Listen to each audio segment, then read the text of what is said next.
All right, and we're not giving you guys any time to breathe. We're jumping right into LucifroN versus Wham. Game number 1 coming to you guys live as we're jumping in. LucifroN on the Delhi Sultanate in the color green. His opponent, Wham01, playing in the color red as the Malians. We're here on Coastal Cliffs in game number 1 of this best of 5 between two titans in the game.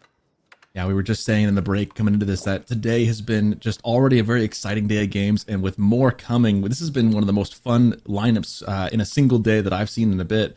Just a lot of fun stuff, and we can see already underway Wham with a full set of houses on that pit mine, and meanwhile Dome of the Faith coming up for LucifroN as the Green Deli. Exactly, Dome of Faith coming up, Manza Quarry for Wham, so no surprises here on the age up. Everything's looking normal here so far. Looking at the sheep count, that's going to be the main differentiating factor here between the two. Looks like LucifroN got a very good amount of sheep here. 14 still alive, 2 carcasses. On the other hand side, Wham. Not quite as many. Yeah, 6 carcasses, 4 live sheep. But he can scale with the cattle, so it's not the end of the world for him. Yeah, it is a difference of like 800 food though, right? Or did they Yeah. buff the sheep? How much did sheep give? It used to be 200. Did they 200. buff that or still 200? It was 250. It was 250. Now They it's nerfed 200. it. That's right. That's right. And that's still 800 food. That's quite the difference there early in the game, as we do see scout on scout action early here. Now, if you're a LucifroN now, obviously, I feel like Malian's game plan is always just very set in stone. Like, it's very obvious. They're the ones who don't react. It's kind of on the other civ to do something. Malians goes for the cow boom. Like, that's just kind of a given in this meta right now. So if you're Delhi, I mean, you got the 2 sacred sites you can go out and play for. Do you play for like a feudal sacred site kind of game and try to do something in castle? It feels like it wouldn't be enough, like, to counter the cow boom. What's your strategy when you play, when you look at this? What are you hoping to see from LucifroN as Delhi here? From LucifroN, I think you just do the classic good old feudal age commitment to the sacred sites. If you're Malians, I think you don't rush Castle Age. Instead, what you do is you just play with, as we mentioned earlier, just a couple of cattle, 3 cattle. Mm-hmm. And from there on out, you mass up your army as well. And eventually you're going to start, I don't think you should do it immediately, but eventually you're going to start transitioning into sofas as well. Just to, like, have a really, really strong raiding unit and also just cavalry unit in general. We are in that cavalry meta after all. And you can just kind of take it from there, see if LucifroN or Delhi rather give you an inch, and if they do, that's when you can strike. But Villager getting caught out here. Ghazi Raider isn't able to take the kill, but Wham here. This is dangerous as all of the gold mines here are positioned next to each other. All three. So this is a very, very big target. Well, and both deer are kind of on the north side, on the other side of the basically wood wall in front of Wham's base. This is not what I would consider an ideal spawn for Malians. Having both the wood in the front and the gold out and kind of Narnia on the side, that's going to put him in a very difficult space to hold on. Because if this gold becomes difficult to push into, Wham could always look to the other side where LucifroN might just see the wood and push into that. And if you can deny Malians wood, you really, really hinder their ability to produce units, because everything they want to do is wood-based early on. Yeah. Wham, though, with all of this additional gold that he's getting in from the second pit mine, already on 2 cattle. Could soon be on 3. Ghazi Raider trading out here up against the Donzos, and LucifroN, he knows his micro well. Able to get some good damage in, and this damage, it's gonna stick. But he does lose a Ghazi Raider. This is why Donzo are so good. Is like, yeah, they're spears, but they're spears that little bit of extra. And it's that little bit of extra, even if you micro right and you have the calculus right for like a heavy spear or like a limited A kind of play, like that's kind of the vibe he's playing it. They just chuck their spear at the end. And it's like, well, even though you did the right thing, you probably didn't forget, but you just kind of forget in the very moment that, yeah, they can also chuck those things for a little bit of extra at the end. And that really worked out for Wham. Oh, getting a... Why is he taking the boar? Neither of these civilizations are going to end up taking the boar. Okay, well, boar is getting lamed in a game where neither of the 2 civilizations can really take it. Yeah. You know that thing where we say, like, you know, not every single like player like knows all the stats of every single thing. I feel like this one seems like an obvious one. Maybe he just wanted to get rid of it for his own purposes. Maybe he didn't want to get it pulled on his villagers or something later in the game. I don't know. But maybe they just forgot that Malians don't get to use the boar. I don't know. I feel like I could see a high level player maybe having a lapse there and be like, oh wait, yeah, they don't need this. Still, I need to see. It's just something that you're probably used to, you know, killing the boar there. Might as well. Well, now it can't get pulled on your villagers or your scholar or anything else. However, this could be tenuous for Wham here. Doesn't lose any vills. Able to hold the position. Gets another Ghazi Raider low. And with the Lance Throw almost off cooldown, might be able to finish off another Ghazi Raider there, potentially. Oh, isn't targeting the right one. So doesn't get that kill in. Lucky break for LucifroN. He still needs to be mindful, though. That one's basically one shot away.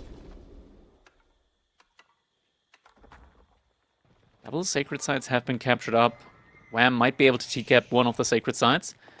Is now also moving in order to try and do some damage there to the economy from LucifroN with a couple of Sofa.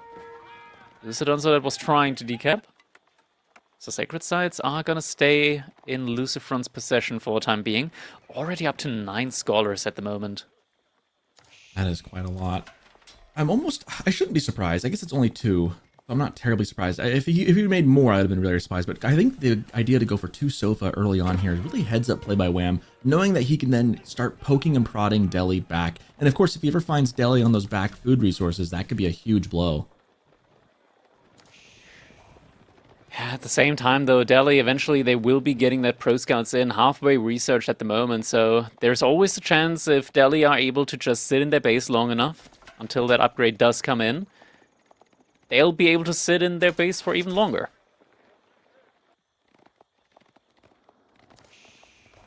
Five cows already for Wham. So he must have gotten that initial 3 and then is already adding to it little by little. And you know, for the most part, the pit mine has been fine back there. It hasn't been a point of contention. And I think Wham's done a good job of keeping the military in the middle of the field, not in the back of his base. That's one thing as Malians, you don't really want to be defending. You can if you have to, but it's nicer to be on the field contesting those sacred sites than back at home holding on to those pit mines. Wham hasn't finished off the houses around the pit mine there. And the second pit mine. Little fight is coming in. Sofa and Scout are getting taken down. LucifroN at the moment on the 1-1-1 army composition. Wham doesn't really have enough numbers for a very solidly balanced army composition. And the javelin throwers, oh my god, 1 charge immediately. 2 javelin throwers are going to go down. Now frontlining up against the archers. The Donzos, unable to catch up to the Ghazi Raiders, are now going to have to retreat. Wham on the retreat though, sniping out a couple of archers every now and then. But this is not a good trade out for him at the end of the day, and the Ghazi Raiders still yet again trying to go for potential additional snipes here. Looks like one of the Ghazi Raiders is getting caught out, loses some health, and there's a lot of very weak Ghazi Raiders there as well. Wham is turning around, he's taking the fight. Donzos didn't have a lot of health either though, so they can't quite hold. There's only one that has decent health. Okay, 2 more coming in reserve. Not a lot of health for either side. Both sides getting absolutely battered. And, you know, it's interesting to me when you see players make small slips like that, because we all do it, especially lower on the ladder. You make a lot more of those, right? These high-level players, they make mistakes from time to time too. They're just a lot smaller and they're a little less frequent. I think Wham did do a good job, even though he slipped those 4 javelin throws right into the Ghazi's grips. He did a good job of backing up enough and not letting it become disastrous, even if it wasn't a great trade overall. Credit to LucifroN, man. He pushed in pretty hard well there as well and did some good damage. I mean, he took advantage. I mean, a little slip like that and taking advantage of it and getting those picks quickly really kind of slows down what Malians wants to do to contest your sacred sites.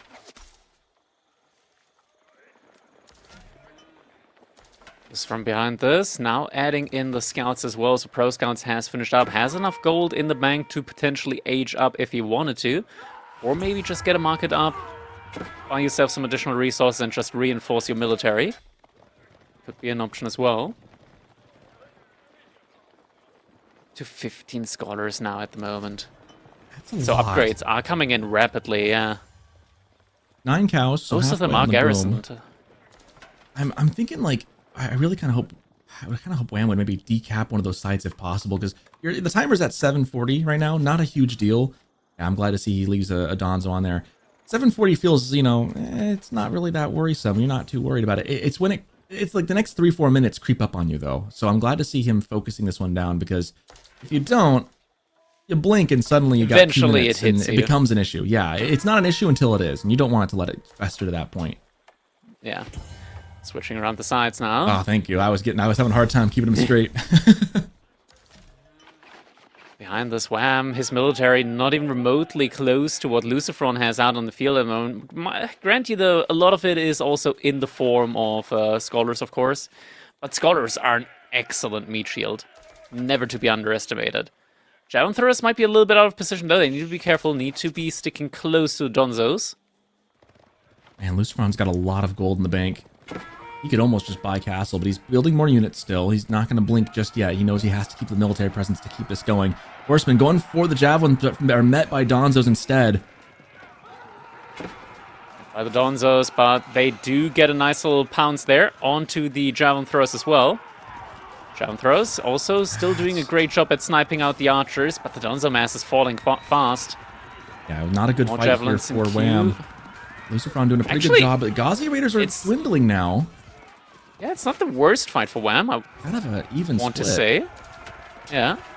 The Spearmen don't take a lot of damage, but they also don't do a lot of damage at the same time. Now falling back to double outpost here. I don't know. There's that still a lot of LucifroN javelin will have to hold throws. here. I think LucifroN needs to back up. Oh. It's getting close, but on the villagers, there's just enough Ghazi to cause some issues here. Still enough reinforcements. The archers falling back now, so Donzos, they are now going to be able to properly deny the dive in here from the Ghazi Raiders. Oh, Donzo doesn't quite get the kill there on the last Ghazi Raider. Might be able to throw an additional javelin. Get that one down, but behind this LucifroN, he's getting close to an age up. This is an issue, because Delhi, they have a unit that you cannot directly counter out from range if you're the Malians. And that is the War Elephant. Yeah. And that is something that we see a ton of times from Delhi once they hit the Castle Age, is they just pump out 1 to 2 War Elephants, and LucifroN, he just bought a little bit of additional food in order to get the age up in. Grand Filani Corral out of nowhere. I legitimately thought LucifroN would hit the age up first, but no. LucifroN is going to be the second one to age up, 16 villagers on that House of Learning. Wham, doing a good job of keeping the eco churning. I missed that too. I was looking at LucifroN's numbers, wondering if he'd jump up, but Wham keeping pace. Ghazi raid. Wham realized in time, pulls the villagers away from the raid by the Ghazi Raiders on the gold. But they're just diving. All the way, trying to deny the age up, and they will slow it down for a little bit. There's nothing else here to defend this. They are taking tons of fire from the archer, from the TC, but now they're onto the villagers. Donzo's coming in. Oh, Web! Oh. Ring around the rosy. Loses 4 villagers. A lot of Ghazis go down for it, though, but I think it's a trade if you're a LucifroN you're happy with, because you've slowed the age up down, and now you've beaten Wham up. Even though Wham clicked up first, LucifroN beats him to the age up. It won't probably matter too much in the grand scheme of things, but some good damage there. Another Scholar goes down. Man, tit for tat, back and forth, both these players. LucifroN trying to snake the relics. He's got 3 in hand right now. That third one there probably going to go down.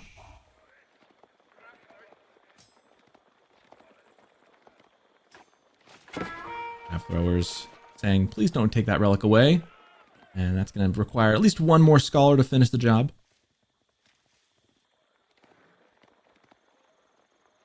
I gotta say, usually Cowboom feels a lot more powerful at this point. Usually Malians are kind of holding, and the floodgates unleash. I think LucifroN's done a good job here of keeping things pretty even across the board. I think having the Sacred Sites has helped, although he doesn't have them capped up right now. He would love to get back onto those if he could. At this point, though, waiting for those. The tricky thing with Delhi getting up in age is you have to wait for all those upgrades to click in. So thankfully for him, the 12 Scholars all inside studying up these upgrades right now.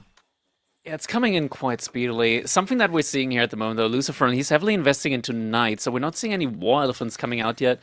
And War Elephant, I mentioned it earlier, it's a unit where Malians, they don't get a ranged counter. Sure, they get the Donzos, but good luck getting the Donzos to fully surround the Elephant with archers being there as well. Like, javelin throwers just aren't going to be quick enough at taking down the archers, and War Elephant, without crossbows, is just such a difficult unit to counter out. maybe mass Musufati, but once again, the archers, the infantry count there, it I think is it's a so matter. difficult Yeah, I think facing right off now against it's. these guys. I think it's a matter of gold right now for LucifroN. He doesn't have a whole lot of gold. He does want to have Lancers for the mobility and for the raiding capabilities. I think he does need to get those elephants out in the field, but right now I think it's just a matter of he doesn't have the resources in gold. He's got the food. It's just he hasn't moved over to gold as fully, and it looks like he's changing that right now as he's moving. He's moved some villagers over to gold, but missing those sacred sites for a while has really slowed down his gold production. Knights trying to go for a raid there. I'm going to strike the army a little bit, and LucifroN, of course, is using that to try and get another raid in. Knights running around. Wham has the outpost though ready. Doesn't realize that in time and is going to pull the villagers back. There's not a whole lot of food left there anyways. He probably wants... We could move off of that if you wanted to here in a second. Knights, though, Lancers into the base, looking for kills. They're going to find a lot of vills in the wood line right there, and most of the Donzos are currently chasing on the south and out in front still. So villagers moving up on the other side of the wood line, nowhere else to go. Donzos now running to catch up with them on the north side. Villagers now moving to the other side of the wood line. Villagers trying to getting a block little them bit of a in. quick wall. Quick wall-ish, I guess. I mean, it's a wham wall is what it is. It is. too long It to is be the a- definition of a wham wall. Quick enough to little catch distraction one. there. That one knight not being accounted for. That's a lot of destruction there. That's a lot of damage, yeah.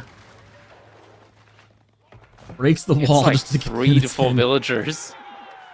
Yikes.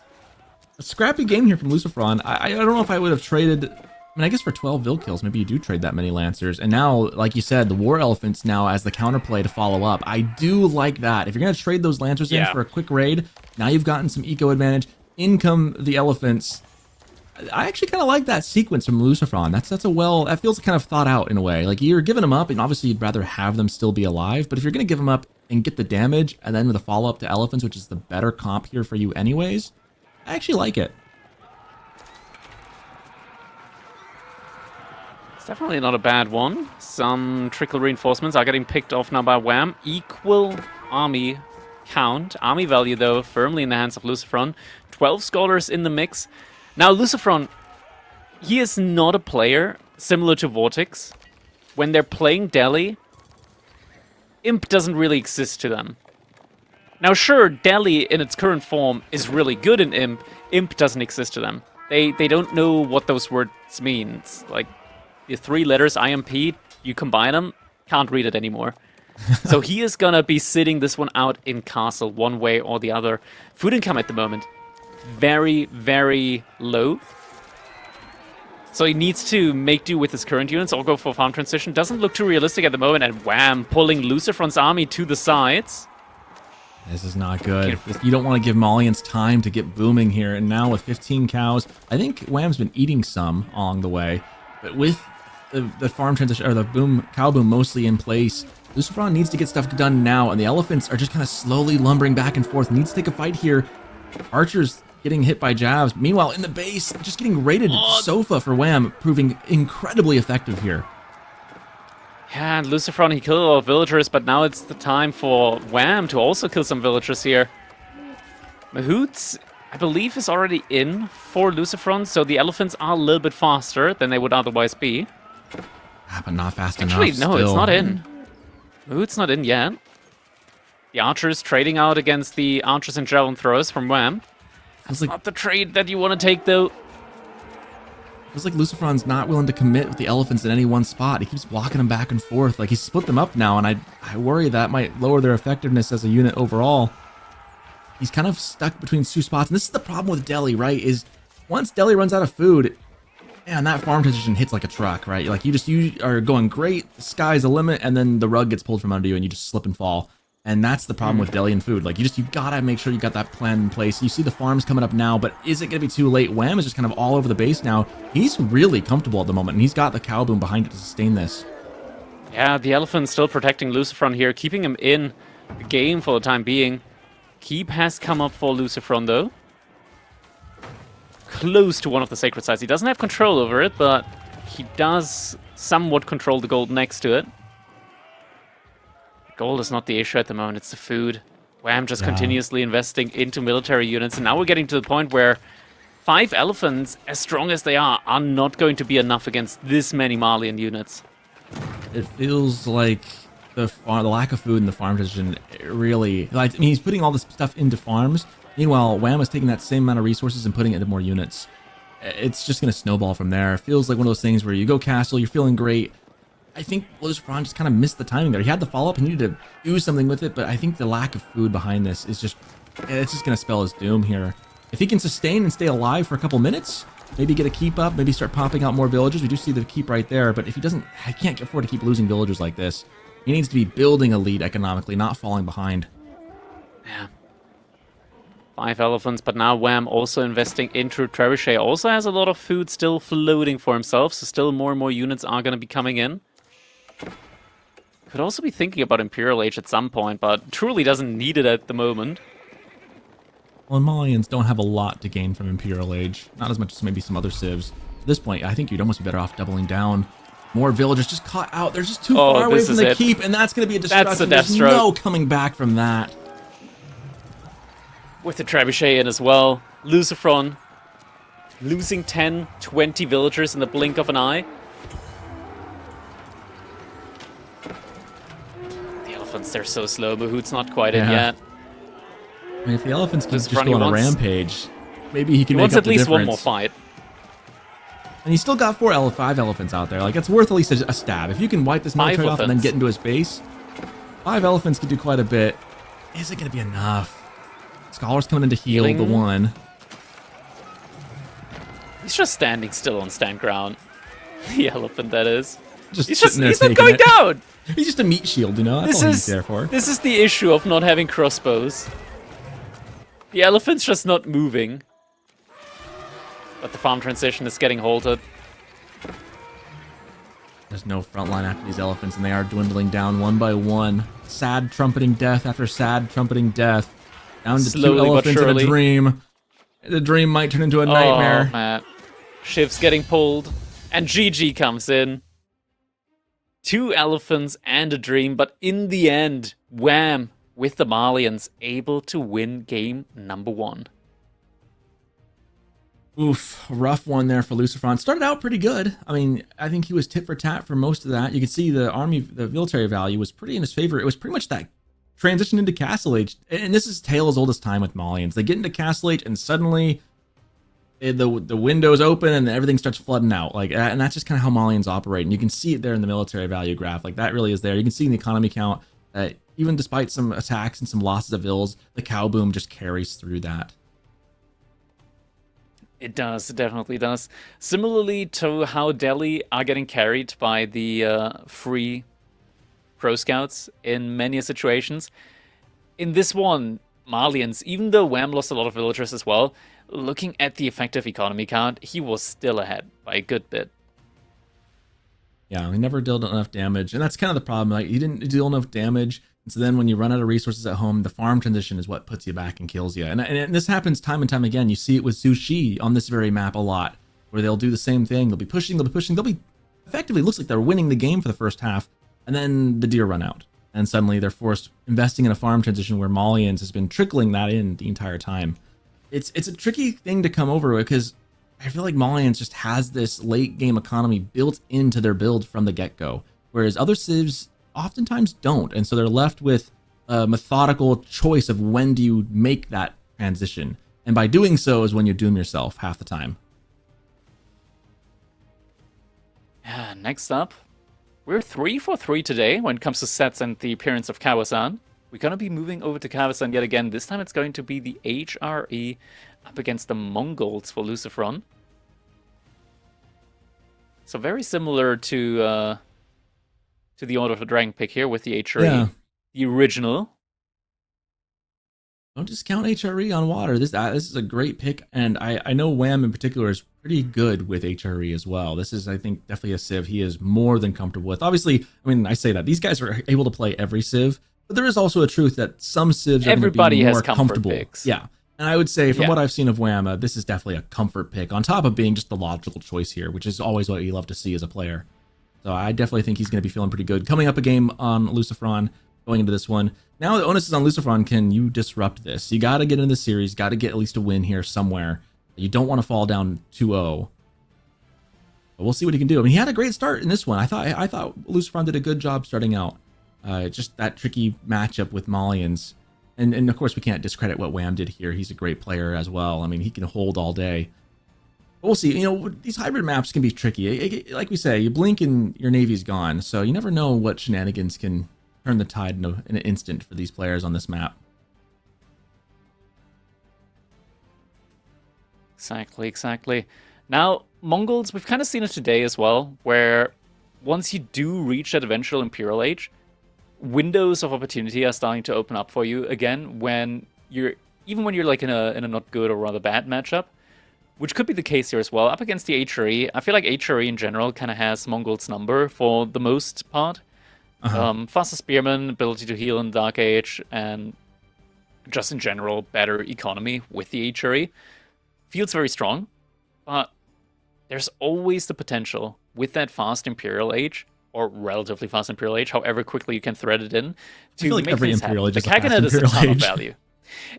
Sure, to a certain extent. If it's It before depends 30 on how minutes, much it's you fast imp.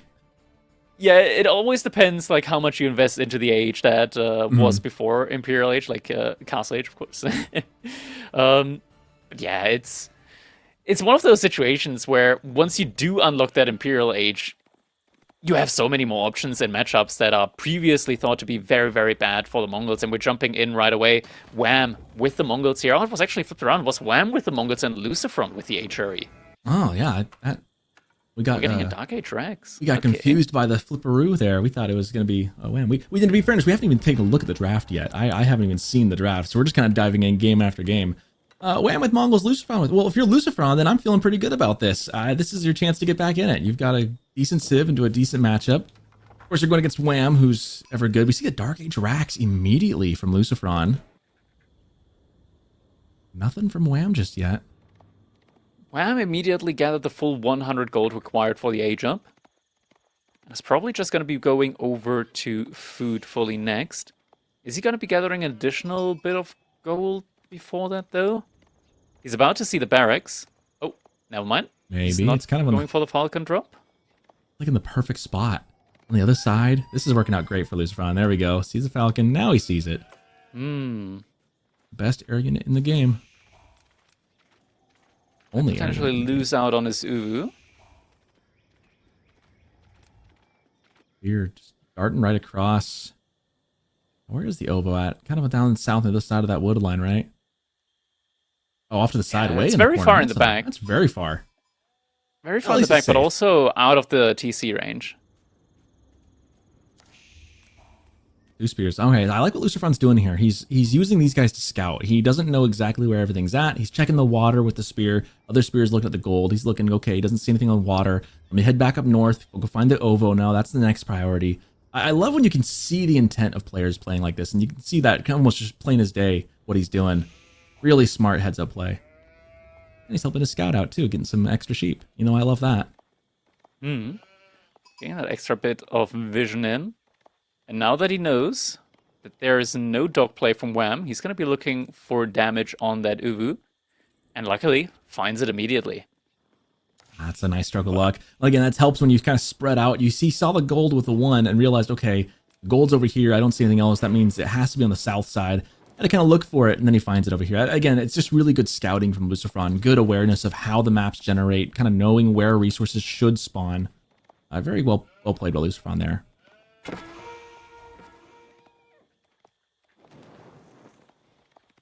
That Khan's not going to be able to do enough damage to do much here. He can whittle down 1's health, but it's just not enough here in the Dark Age to do anything. And he's got to be careful not to lose any sheep or anything either. Yeah, best to just drop off the sheep at this point, and he will do so. So now can just focus on taking down the spearman. As you mentioned, it's going to take a while, but every little bit counts, right? Just a little bit of damage now. Being said, once you get some units in, they're going to fall all the quicker. Doc is now coming in for LucifroN, the upper pond. Not sure on the timing on that, though. He already has the food just about that he needs for the A job. Now he needs to move out to gold. Curious if that Ovo is actually going to go down or not. The Khan did pretty good damage over some sustained firing against the one. He's going to chase that spear down. That might buy enough time for the other spear to take it down. It's going to be close. But then again, still at 60-something% of its health. Not enough torch damage. It's going to take some time. We'll see if that goes down or not. At either rate, it probably will make Wham have to repair it at some point. But the other spear, and this is the nice thing about having more spears in Dark Age, seeing the dock immediately able to deny that on the spot, saying, "No thank you, sir. This pond is currently taken. You do not have a fishing license. Please walk away." Doc is getting denied there. Wham now with the A job. What's his call going to be for the first unit? He is rushing out forward with the villagers, actually to the Uwu. Wants to immediately get that building position up there, right next to it for that double production. Needs to be careful though. Might be the case that the spearman could hurt one of the villagers there as he's trying to get that building up. And is it an archery range? It is an archery range. So double produced archers are going to be coming in now. So the spearmen are going to have to retreat for the time being. Minework Palace coming in. Ooh, spicy choice here from LucifroN. You'd expect... I mean, I feel like the rule of thumb is always expect the Aachen Chapel, but are pleasantly surprised when you see the Minework. He's definitely going to be looking to do some... is he going to go into Horseman, do you think, then, here? I mean, he's already forced out the archery range. Horseman would make sense. We're getting the Minework Palace in, so LucifroN immediately has the option of just further upgrading Horsemen. We're now seeing triple villagers moving out, and don't forget Wham with the Mongols. Of course, he does already have passive stone income, so an emplacement for a dock, definitely an option here for him, and he's dropping it right next to the dock from LucifroN. Very aggressive position. Mangadai also in queue. Yeah, that was my other question with the archer range, is if he's going to go for Mangadai. I think it's all the more reason to go for some Horsemen if you're LucifroN then. I mean, they don't... it's a tough counter, but they do kind of soft counter the Mangadai. You just got to catch up to them. Fear's getting on these villagers here. He's going to force some of them back, but Archer's already in play now. Wham, securing his spot. Queued. The Mangadai are going to finish him off. Gonna be able to cause some annoyances with that. Wham, is he immediately going for the second dock on the second pond? Looks Stole like the words it. out of my mouth. Yep, looks immediately pivots over there. What's LucifroN's plan now going to be? Is he gonna invest into an additional dock on the first pond? He is sending a villager out to it. Very dangerous though, as the Mangadai are gonna be able to pick units off quite easily. I like this little half wall here, especially with Mangadai on the field now. Like, such a small investment. And I know some players really don't like using walls early in the game. They feel like it's just kind of annoying, but it really is such a good advantage. And one of the things I think of, I mean, this wouldn't be Wham, it'd be Puppy Paw. I remember him saying that you just got to do the annoying things sometimes to win. The walling up in the right spots, that's just, if it wins and it works, do it. Like, there's no reason not to. It's a necessary evil. It's a necessary evil. You got to do it. And I like this little these half walls. The value you get for like 30 wood is just enormous. The thing is, if it's annoying your opponent, then you're doing something right. You're doing something right. Exactly. And you know, the best compliment I could give a player ever is that they're annoying to play with. Like, if I tell you on the ladder I respectfully don't want to see you again, that's a good thing. That means you've made my life difficult on the ladder and I don't want to play against you anymore. And that's exactly what you got to do to win games. That is true. That is true.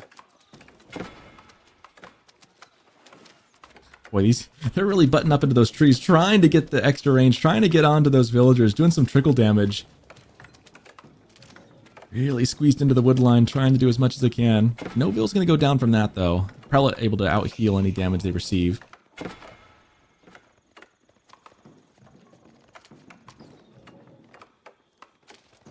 Yeah, still trying to find some potential engagements, but... or rather villager picks.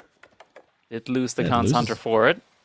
This is like why, if you think of that wall right there, that wall saved any other pressure that could have been. What could have been really annoying pressure was now just like a buzzing mosquito. Like, you're not really too worried about it. You know, you get a mosquito bite, whatever, it'll go away. Behind this emplacement still means that LucifroN can't really go out to... Okay, ship survives. Can't really go out to fish effectively on those ponds.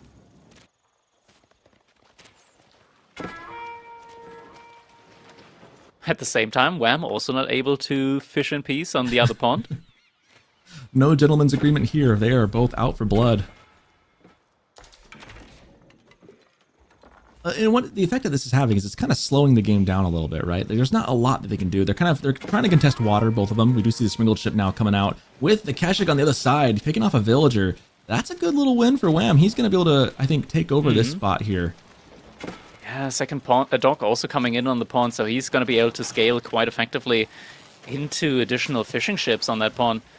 And he's looking firmly in control at the moment. Is he going to be able to survive? He is not. Oh! An excellent snipe from LucifroN. Just when Wham starts feeling comfortable in that water, LucifroN with another sucker punch right behind. We have got a really good match on our hands. Very dead even both ways. I mean, a little slight military edge right now for Wham. He's done a good job of putting a presence on both of these pawns. And he's also got a lot of cav on the map. LucifroN, I'm a little concerned what his plan moving on here is. He doesn't really have a big, massive military. Feels like he's kind of walking a tightrope right now. He does have a little bit of stuff on the water now. But like he's nowhere near Castle Age. Both players are just solidly in Feudal for the foreseeable future. So Wham's got a presence on the field. LucifroN does not have as much of a presence on the field. We do see the first spear finally in queue, and that was what I was kind of worried about. As we see Keshik trying to dive into the base, archers trying to do what they can. This front, top side, also get some presence going. I'm doing a good job of being in many places at once.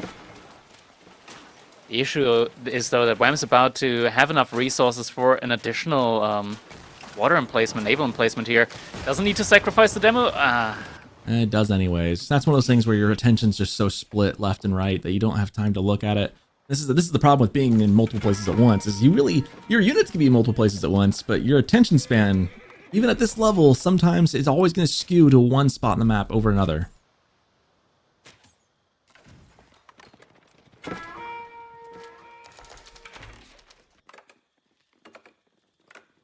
I feel like we're waiting to see who's going to blink first. This? Yeah, is anyone going to make a play for Castle? I'm looking at LucifroN. He's got some gold built up. Is he going to reinvest it, or is he going to let that start compiling and maybe play for Castle? Both players just really want to start investing into fishing ships here to scale in the economy. But they just can't really get that. Both are just hindering each other on both of these ponds. But Wham's doing it most effectively, courtesy of those emplacements, naval emplacements. He's doing a good job of using his land units as well to help fight on the water.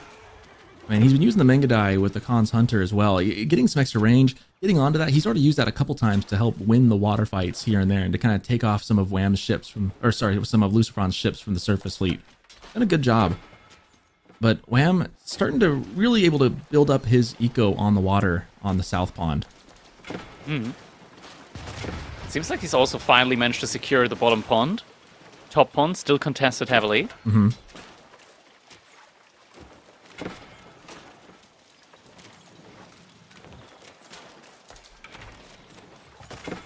Archer ship just trying to avoid the shots, but just way too outnumbered.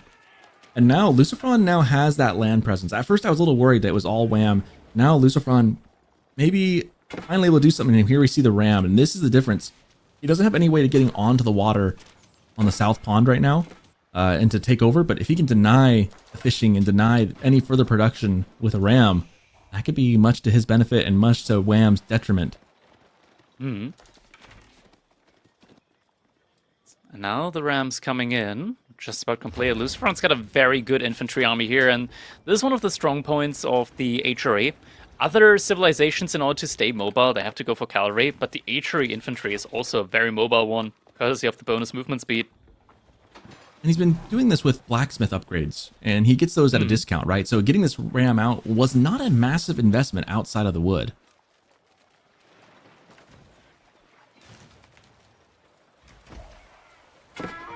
Villager might get picked off, but ships are there to defend. LucifroN doesn't quite have the army, I want to say, in order to win these fights, especially with the blacksmith upgrades, as you mentioned. They're trying to pinch LucifroN's military in between the water with the ships able to fire on it. But again, like you said, just not enough there from Wham to force that issue. The dock, however, will go down. LucifroN is going to manage to take that down to ashes. But it looks like, I believe Wham has another dock on the side, if I'm not mistaken.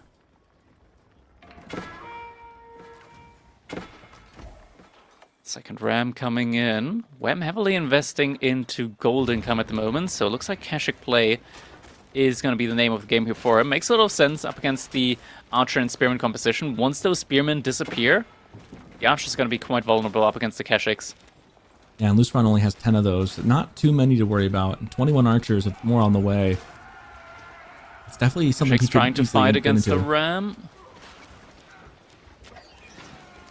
With the ships now, should be able to take down the ram. But he doesn't lose the Kashik here. Spears. Archer ship was a little bit asleep at the steering wheel. Kashik's taking a lot of damage here. LucifroN doing a really good job of making Wham's units feel uncomfortable. The ships aren't able to fire onto the military units.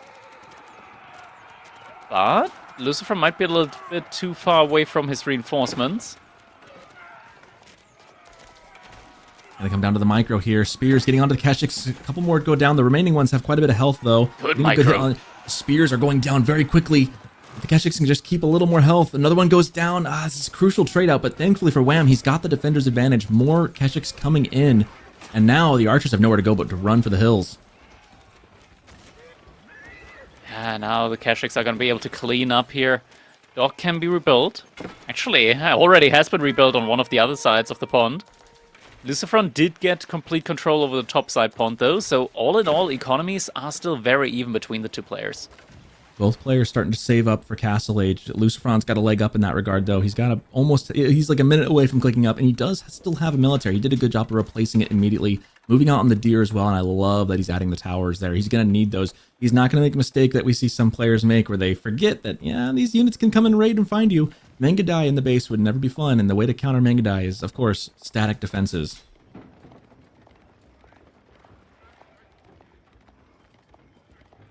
Of course, we don't have any Mangadai on the field at the moment, but the point stands. Yeah.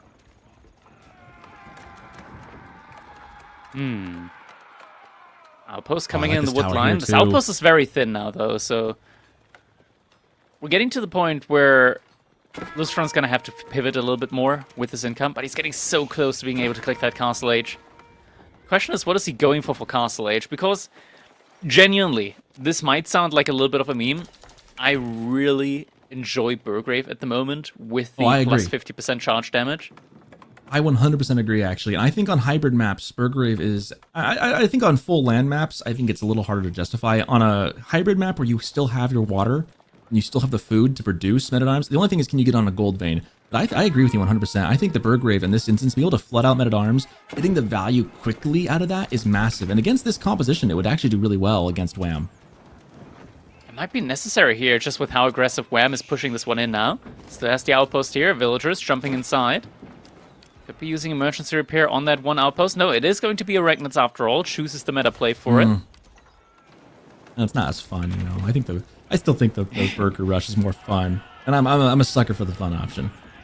I agree, especially since it's one of those things that gives you the option of just blobbing a single unit and taking down a more balanced army composition with it, with just a single type of unit.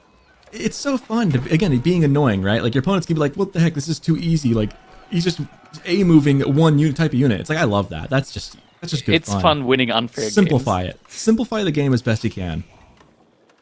This is the meta choice, however. It is the long-term, this is the better landmark. If you get all the relics, it's a better long-term investment. I will still contend the Burgrave in this situation could, one, work, and two, be very fun. However, the one thing we got to reconsider again is the gold. LucifroN does not currently have a really good gold vein, and all the gold is to the north, so I guess maybe his thought process being, I don't want to get stuck being unable to use that Burgrave, because then it's just a waste of space.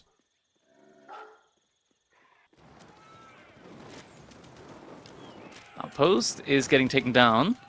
What's hiding inside? Probably a villager. Nope, that was an archer. It does make its way out alive, though. Wham behind this is now also able to click up as well. Step out, probably going to be coming in for him, surely. Yep, step out it is. Take another quick look at that deer pack on the south of LucifroN's base. Just south of this a little bit here. If you look at it, there's a deer that's on the very far side. That villager going a long way for that one deer on the other side of that wood line. Feels kind of bad. It is. To point that out. It is, but it's not the worst, right? Because at least you carry more from the deer, so it's could be worse. It's just fun to point out the little things that feel kind of unoptimal and feel bad. That one would be, I'd be steaming a little bit, but what can you do? You just gotta take it anyways. Meanwhile, Wham diving into the base. Archers now with the veterancy. And Wham, he cancels the stepper down and goes for the curl tie instead. Ooh, interesting. I think he was thinking maybe a fast imp kind of play, and now it looks like he's gonna just commit to the castle game, knowing that he's got a good military now, doesn't want to lose this. Laying down the curl tie, which again is kind of the meta choice, but there's also, I mean, we've seen the step redoubt do pretty good. The step redoubt is the meta choice if you want a fast Imperial. You want to go fast Imperial, yes. Yeah.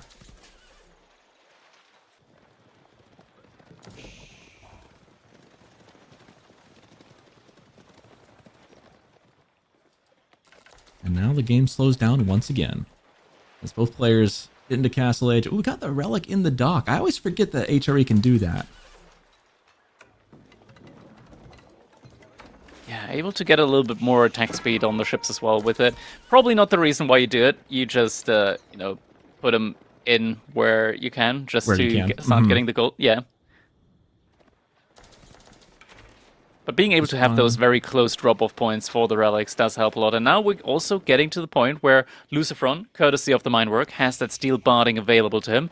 So Wham has a lot of archers, and he does have the curl tie. But an additional +2 armor on those knights means that they're not going to be nearly as good as you would think they will be. Yeah, and that's kind of the benefit of going minework. And I guess the reason you go minework here instead of Aachen, looking at it, one, it's helped him be aggressive and play and fight in Feudal Age. But now he gets the benefit later. And the Aachen Chapel is great. It has been nerfed a little bit. That radius is shrunk from where it used to be in Days of Old. And you've got the water maps. You've got the water eco still churning, so you're not going to be putting tons of. Oh, he's blocking it. Blocking the curl tie. Without the curl tie boost, like these archers will only do 1 point of damage here.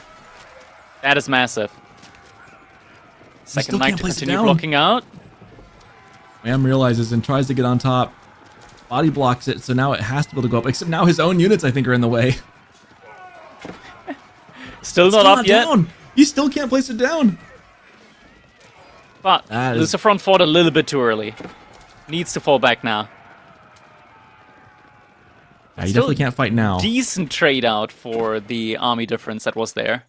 The only reason that worked was because the curl tie wasn't down. Had that curl tie been down, Wham would have won that fight quite handedly. But with it being held up as much as it was, really kind of gave LucifroN an opportunity to make that work, as it were.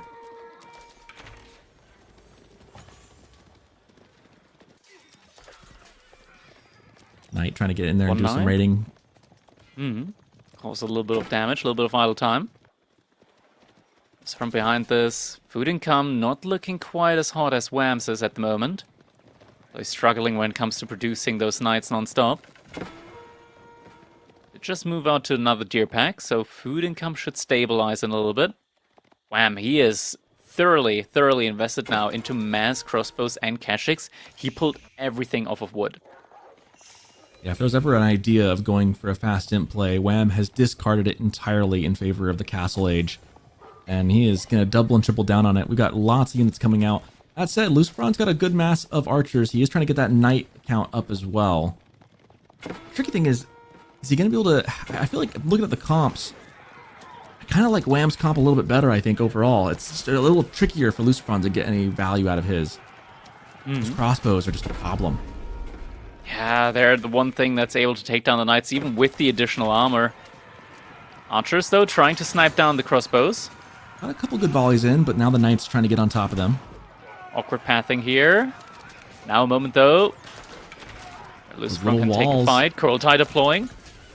Little walls helping LucifroN again, ever so slightly, just making things difficult to get around. I think it's actually hurting him a bit here, this wall. I think both could be true here, actually, too. Because at the same time, Wham's having a hard time getting the Keshik on top of it. Like, if you can get those Keshik into a choke point, that's always going to be good. But yeah, to your point too, like kind of blocking his own units from getting back to the base.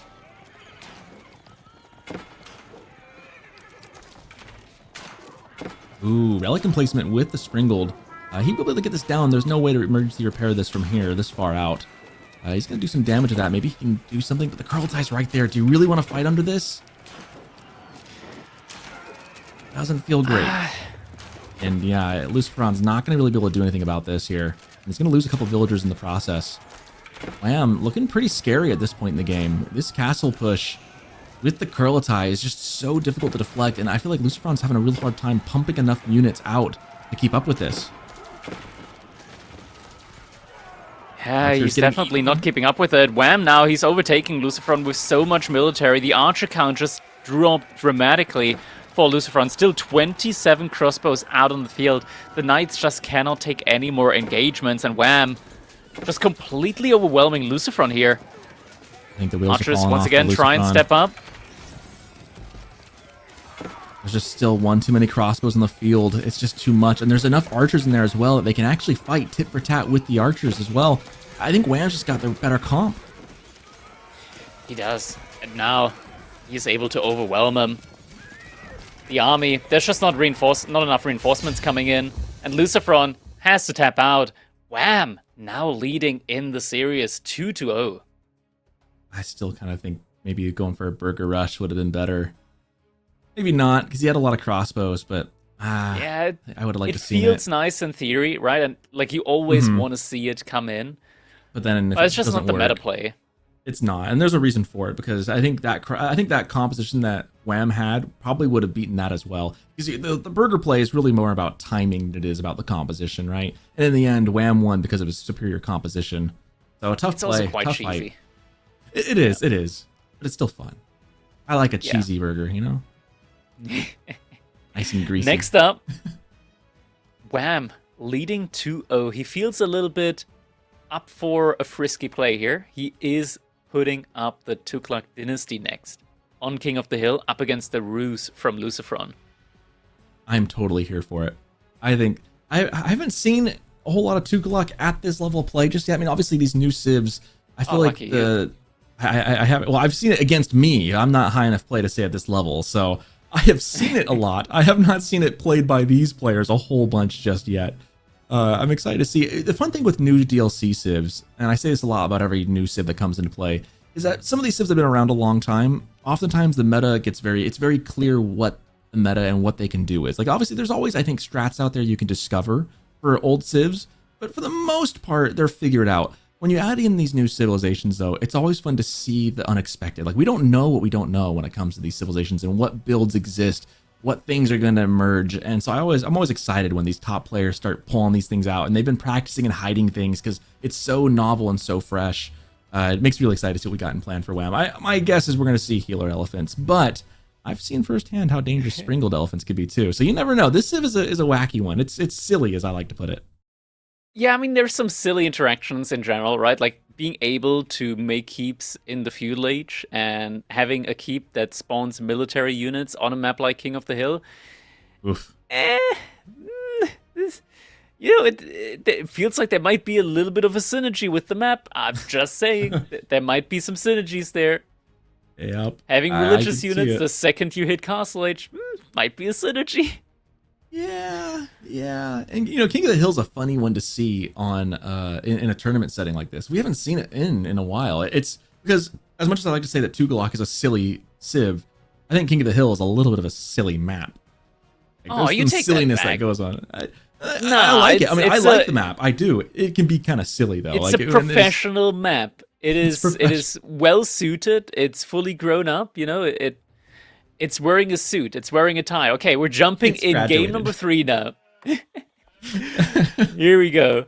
LucifroN versus Wham. Yeah, potential match point now for Wham01 here. Up 2-0 against LucifroN. So this is it for LucifroN. If he doesn't win this game, he's going to be losing the set. And with that, it's not going to be set up too well in the group phase.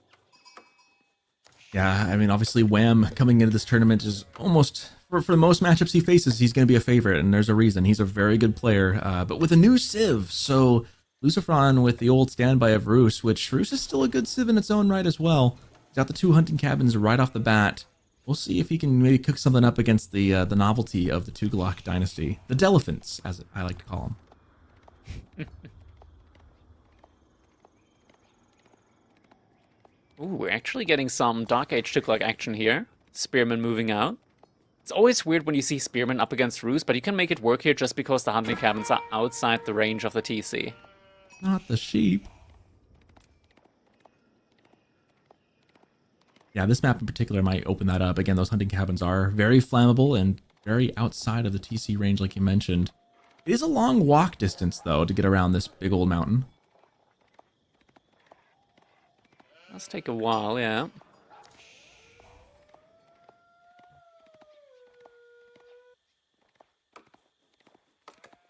Now also sees the exact position of those hunting cabins.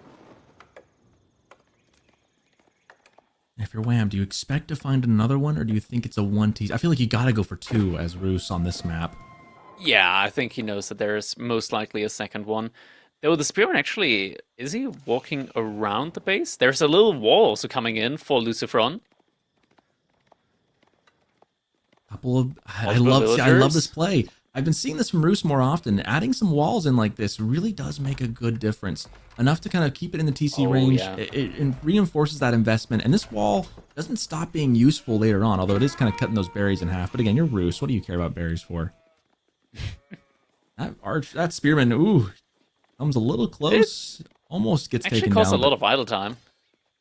That's true. That's true.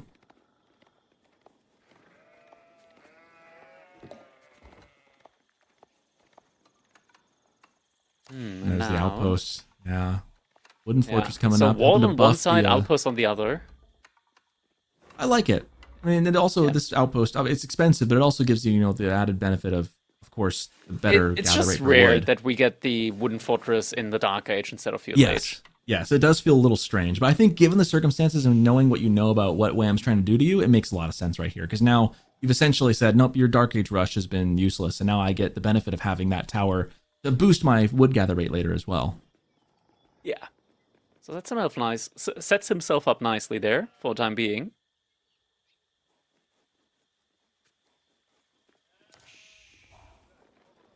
Some of the Faith coming up for Wham. I don't think there's any huge surprise there. Oh, we're getting some forward walls in from Wham as well. That's interesting. The infantry walls at the front line.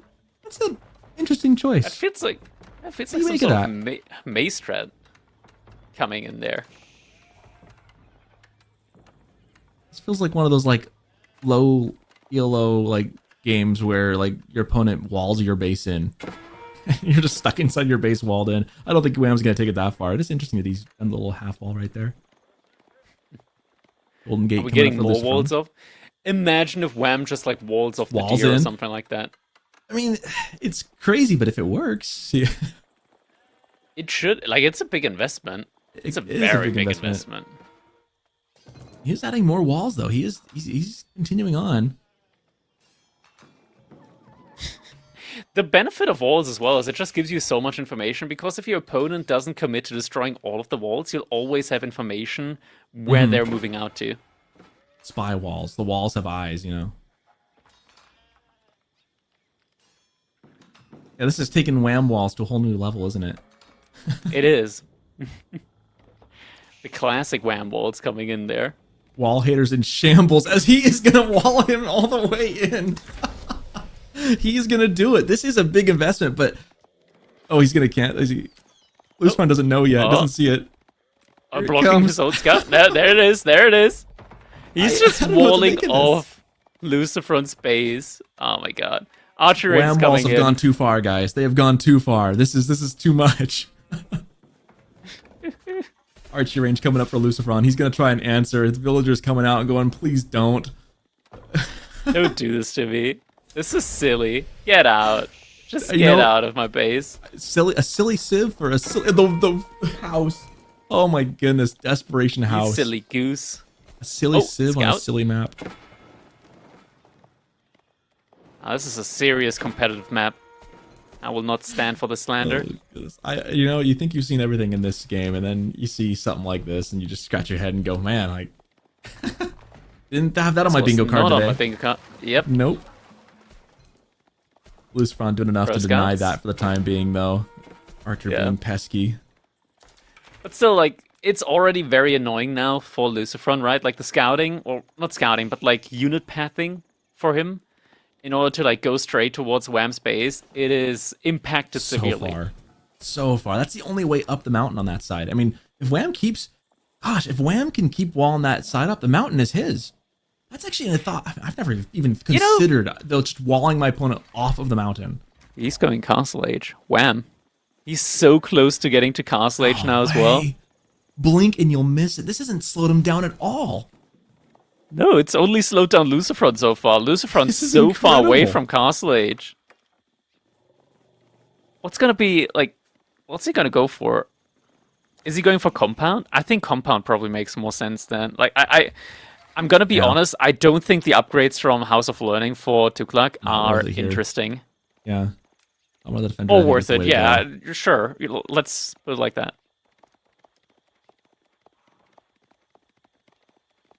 I'm just like marveling at the fact that like how far LucifroN has to go to get on top of this mountain. And now Wham's win condition, he could just camp on top of the mountain. Continue to pushing down the mountain on the other side and just wall him out. LucifroN getting pro scouts, trying to get what he can inside the base now. Wham, once he gets castle, starts flooding the units in. I mean, this pro scouts play is going to slow LucifroN down a little bit as well. Like, he's got to take some time for this to reinvest. He's still a couple minutes away from clicking up himself. LucifroN wants to age up as well now, but with the couple of units that he has, Wham is going to be in a position, because he's already getting the healer elephant out, to capture up the sacred site and get a keep right next to it as well. He's already on the stone now. And that the is villagers the that just age up are now just going to be moving forward to build a keep. I mean, the healer elephant's immediately capping it. Yeah. You can just walk up there, and that's the story of this game. He who wins, it's called King of the Hill for a reason. It's not called like I don't know, Squire of the Hill. You know, this is King of the Hill. You gotta be the king. You want to take the hill. There's no pocket sand. Yeah.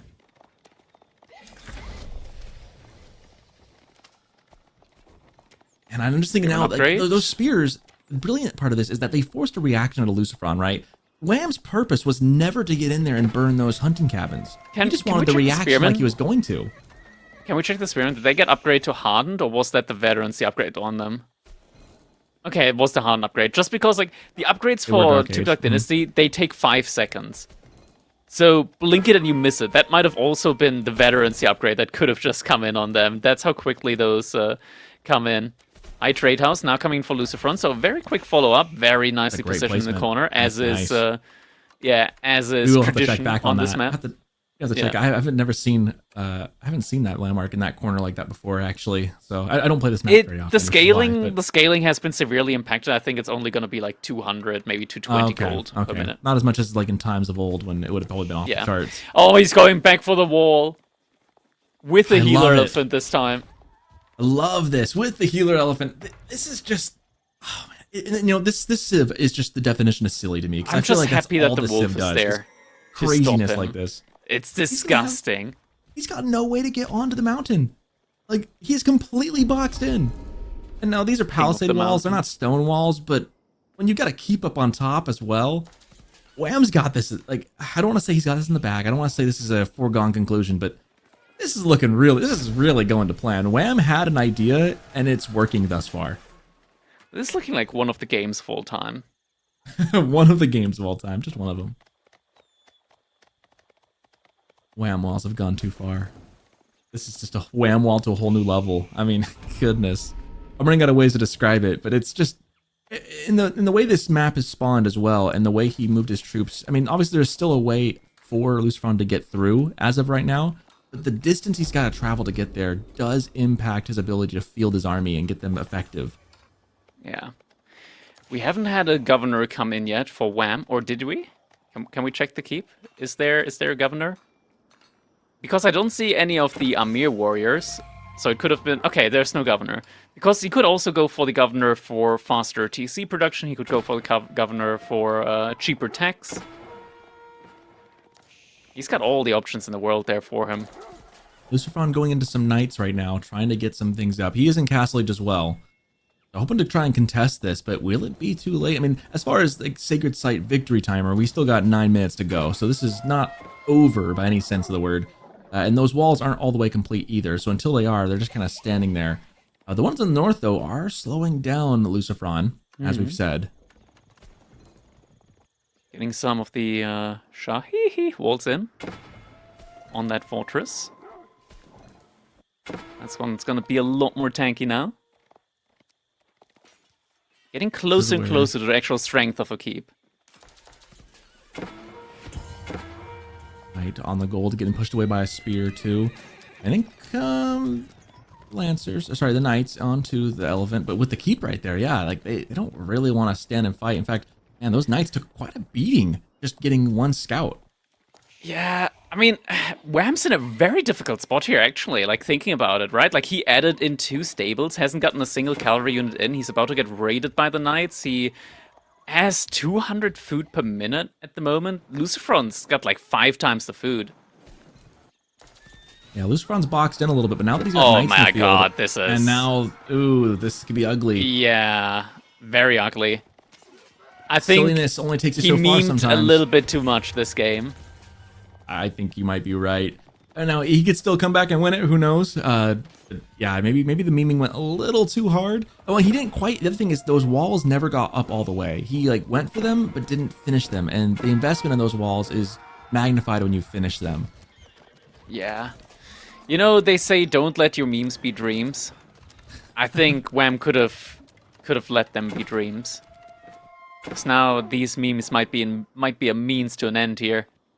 He is in some trouble right now. If he can stabilize this and reinforce his ability to stay on the hill, he'll be okay. No, that fortress isn't going up as soon as the Knights realize, and they do.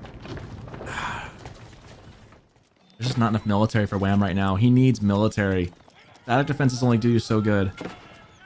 Are we getting another keep upgrade now? But I'm waiting for the Emir warriors. At least some military force there for Wham. Holds the weak knight back, could heal him back up again, but more villagers yet again are going to get picked off in the meantime. Knight is going to be able to stay alive. Good trade there, good trade. Great trade. He needs to be able to heal him up again. Yeah, he needs to really get his economy rolling. At this point, LucifroN is sitting in his base with no cares in the world. I mean, he got boxed in, but of all the civs to get boxed in with all that Time wood, to check I feel the like high Luci's trade okay with house. it. Quick little check on the high trade house, see just how much gold he's getting from it. 242. That's pretty good, Yeah. even still. That's quite decent. Yeah, that's at the maximum bounty level though, so it's not going to get any more than that.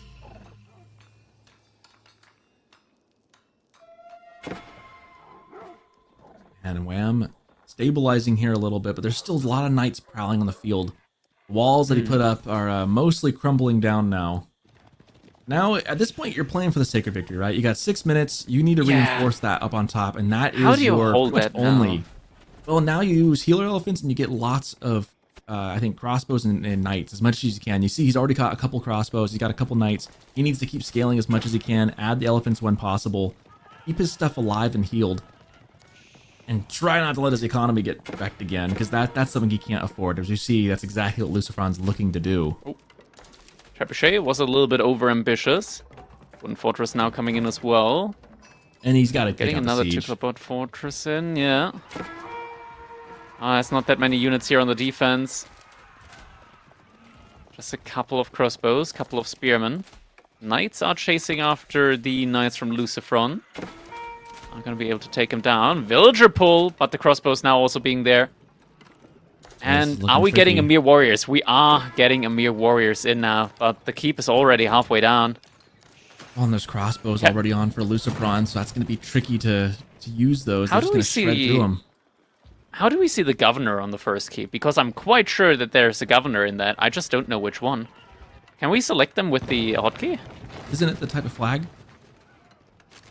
Is it? Yeah, it is. It is. It shows an anvil. I don't know what to do with that information. I don't either, but there you go. There's something there. Actually, okay, so it's the little the anvil anvil on the governor. bottom there, and that too. Oh wait, we can hover over the anvil next to it, yeah, next to the C icon. There's the right next. There it is. There you go. Look at me go. Reduces the cost of research. Okay, so it is the resource one. Kudos to So the that's devs the for giving anvil us some one. way to look at that. Wham still under a lot of pressure now. 4 minutes Tries to and a hold half. that keep. Yeah, 1 he's minute got some till the Amir sacred site. warriors, but This can get down to the wire. I mean, Wham needs to do a it little feels bit like it's more, forever but away. it does feel like it's forever away. It's, as long as those trebuchets are there, this is going to be problematic. If Wham could get those off the field, he'd be in a much better spot. Do the Amir Problem warriors is- just disappear? Like, do they get Thanos snap whenever the keep goes down? Where they spawn from? I wonder. I think they just lose the buff probably on them. So they're gonna be Interesting. super slow.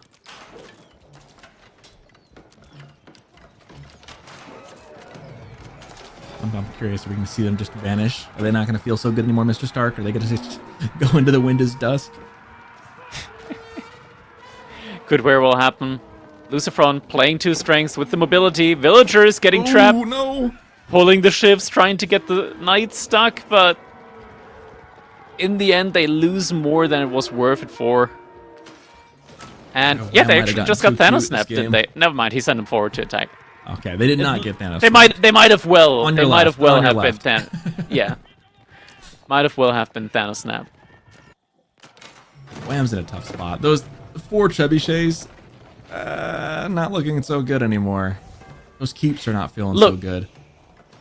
We have to say though, like he's tried something. Sure, this was a meme strat, but he's tried it in competitive was play. fun. It actually looked very promising here.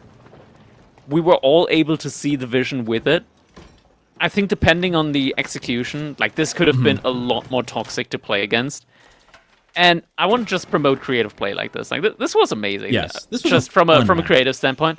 Yeah, just he didn't have enough resource to continue with the production afterwards. This could have been so much more toxic to play up against.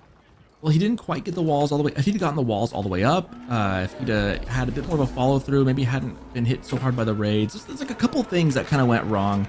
And of course, at this high level of play, yeah. Now, if Wham were to do this on the ladder, I have a feeling he would just make it work every time almost. And even here, it came close, and Sacred Sight's down to 2 minutes. Even still, this is going to come down to a fight that LucifroN's going to have to take. Now, he does have the resources. You see on the other north side, coming in with the flank. The pincer maneuver is in effect. He's got enough knights on the other side to contest this. Spearmen trying their best, but there's just not enough of them. That's too much. Yeah. And with that, Sacred Side is going to get decapped, and GG comes in. LucifroN gets a point on the scoreboard and sets himself up for a potential reverse sweep. The set is not over yet.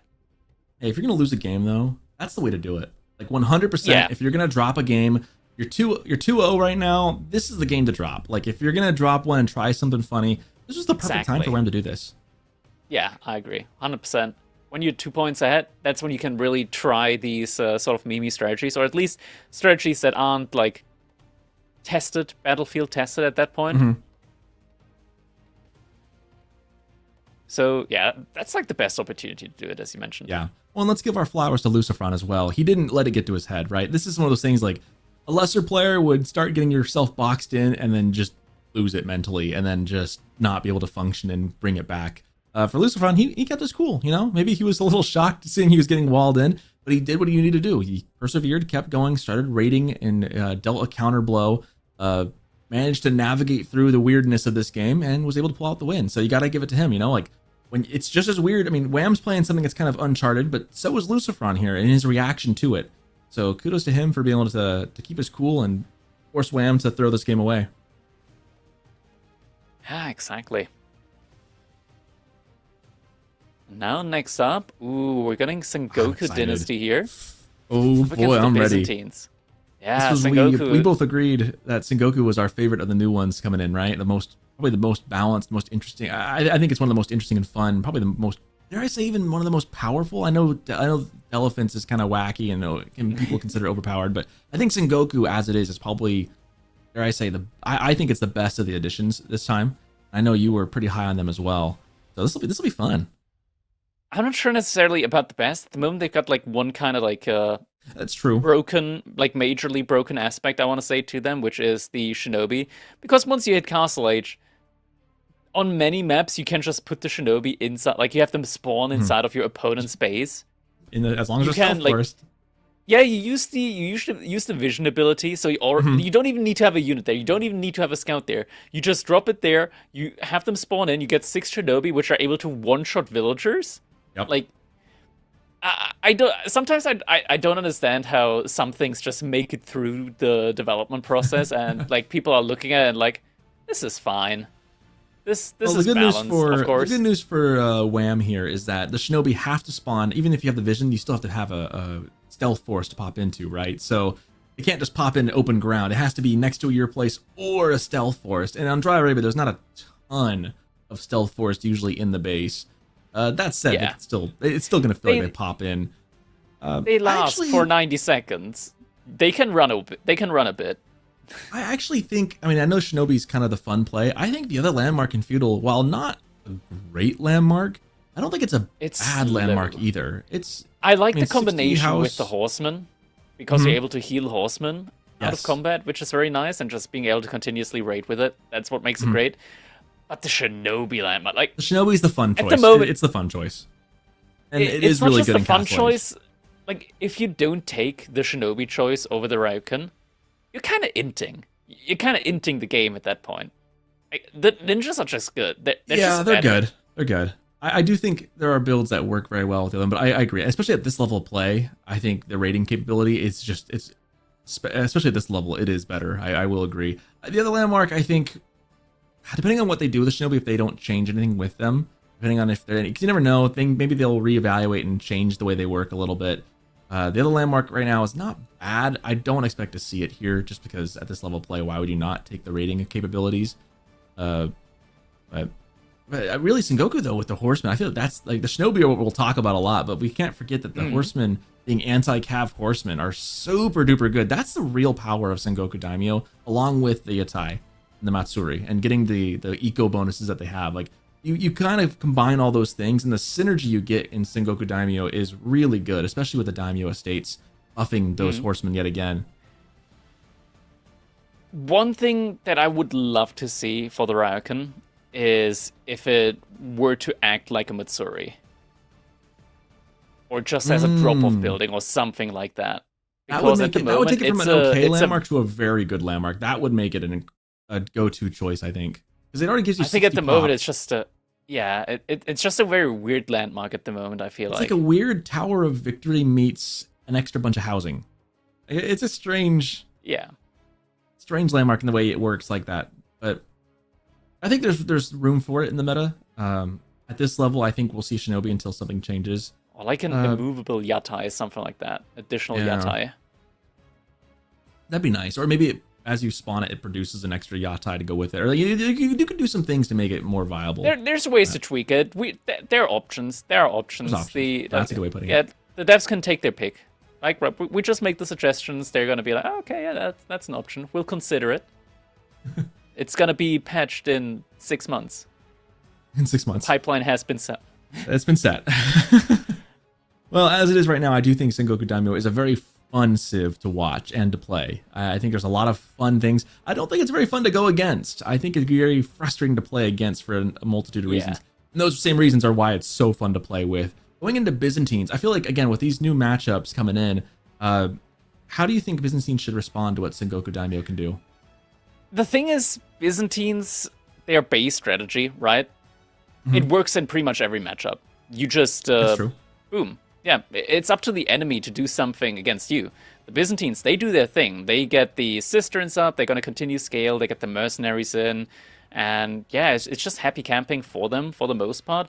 It is truly, like, pretty much always up to the opponent civilization to do something up against the Byzantines, because once that Golden Horn Tower comes in, you're just getting so many mercenaries in that it's very easy for them to flood units out, and we're about to see just exactly how that one is going to work out.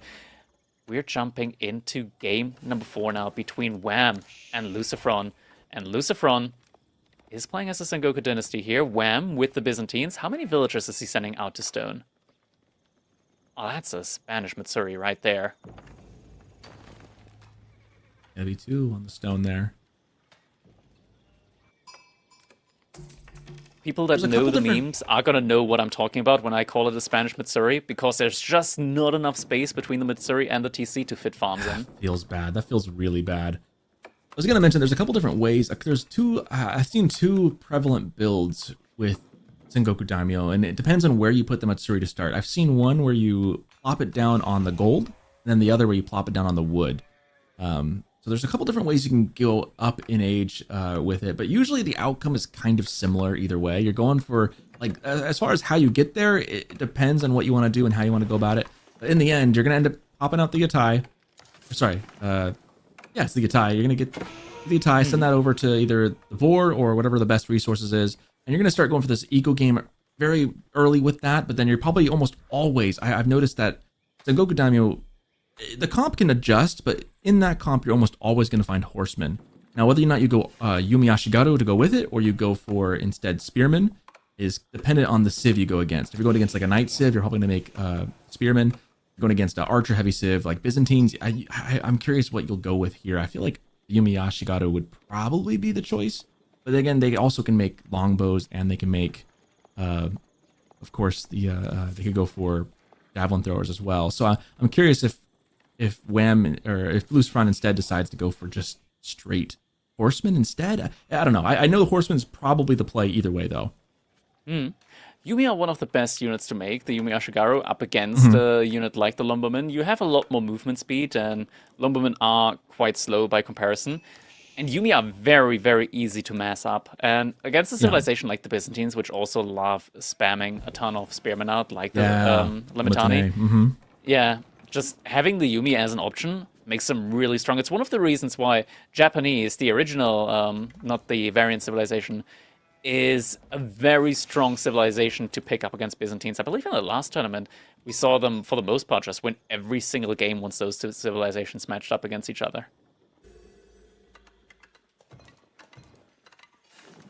And Winery coming up here for Wham. Yeah, I would definitely, I think that's a really good comp for Sengoku Daimyo. And I think when you start planning the Daimyo estates, you prioritize, I think it's the Oda clan, which is going to be the archers, the Yumi Ashigaru, getting that buff. Because when you get that and you get the blacksmith upgrades, those upgrades really take Yumi Ashigaru from being kind of weak archers to actually really good archers. And that could be all the difference in a matchup like this.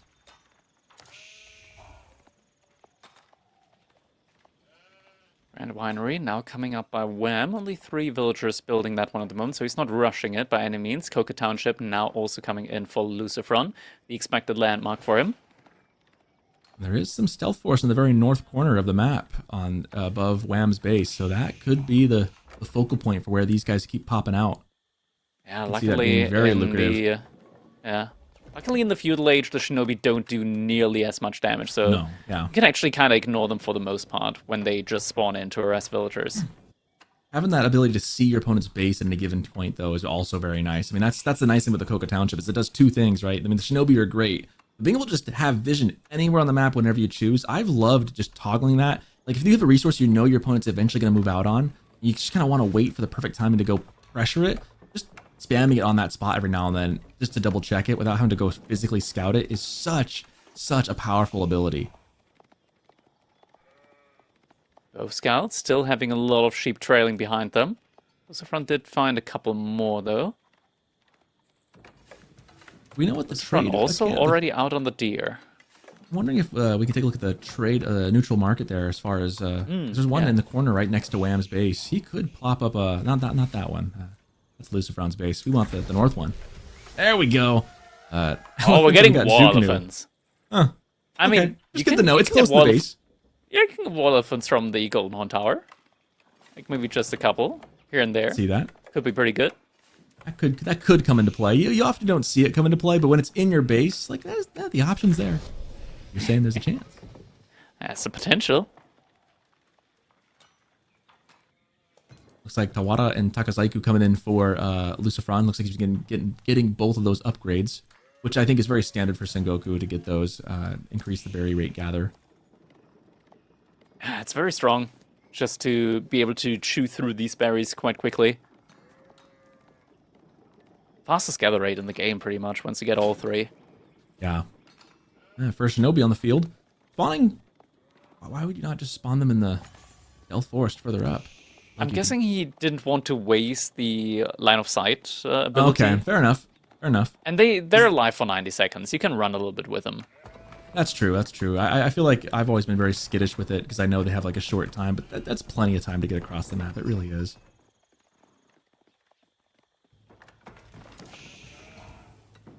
Wham, getting the cisterns together. Looks like he's got 4 already up and going. So a heavy cistern build to begin things.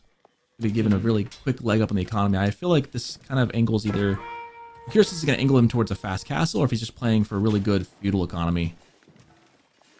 There it is, the 3 damage scout coming in.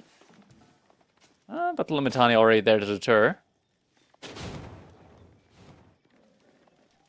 It's 3 grenades is all there is until they disappear. Yeah. I almost There's wish, no you know how real like they have like reason- the gulp? They have like little gulp that pops up. I almost wish these guys have like a little hi-ya that came above their heads when they throw it. I feel like that would add to the effect. It's interesting that LucifroN's trying to like keep them alive because they're gonna disappear anyway, so might as well just Yeah, get they're- some grenades out one way or the other. There he goes. Just annoying the villagers a little bit. But yeah, not a lot of damage at this point in the feudal age. You are right though. Castle Age, these guys, if they find a gold vein that's not protected at all, they can shred. It's like watching a couple of Landsconnect just hit on a gold vein really hard. I mean, it's kind of vibe it gets where they just drop. It feels really good when you use it. It's like a mobile grenadier, which, you know, would mean something if we saw grenadiers actually being used in the game. Yep. Yep. Ooh, little raid coming in. I'm just gonna react in time. Villagers potentially still going down. Nope, stays He alive. lives. Half health and dream. Spears, however, getting caught out, and Limitane will die. He used the shinobi to And- tank the spearman damage. That was quite That's nice. so smart. It's such a smart play because, like you said, they're dead anyway. Yeah, born to die, or born to smoke bomb out of there and live a happy life ever after. So far, LucifroN very content going all cavalry. gets He a has not kill. even debated going for Yumi Ashigaru. I'm really curious when and if he'll make that choice. He does have, Yeah, of course, the first Getting- Daimyo estate, giving 5% increase of health for all of his Javelin cavalry units built thrower. around it. yeah, and Wham's going for javelin throwers here in this one. I think he mean, the expects the follow-up Yumi. play is nice because you're getting the camels, right? But even up against Yumi, I low-key would say that I would still personally go for longbows. But the camel riders in Castle Age, they're going to be quite nice just to have the camel on knees up against a civilization like the Sengoku.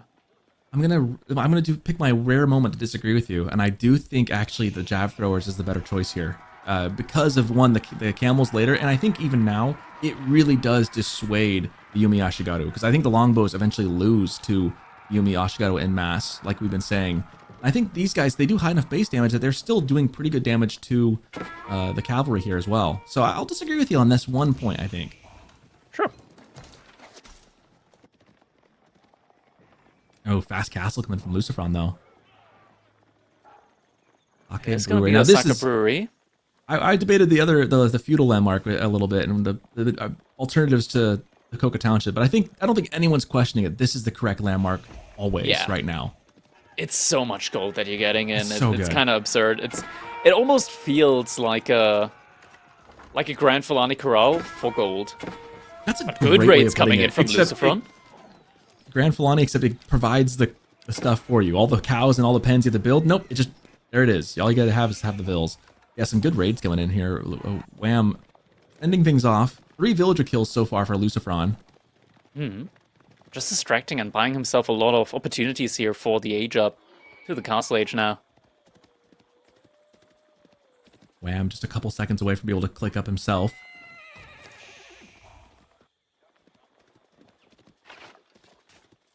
Look how much damage Pros those finding calves one of do. the Yari. Decent considering they don't have any blacksmith upgrades yet. Mhm.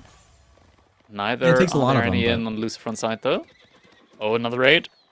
No, it isn't time. Wham doing a good job of being very quick, but he's got to have his head on a swivel. They're hitting from all sides, but credit where credit's due. He's been quick on the draw. Level 5 cisterns Power now for coming Wham. in. There's a random house there. Oh, this is good. You know, these Yutai, it's good to kill them whenever you can, but if you can catch them before they give the trader over to the Matsuri, that's so much extra value you're denying because you're slowing down the increase of the gather rate that provides. And so now all that time spent preparing that trader to go deliver to the Matsuri is gone. Another villager gets picked off. Could be another.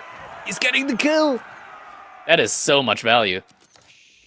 And the Limitani cheer as one of their own gets taken down.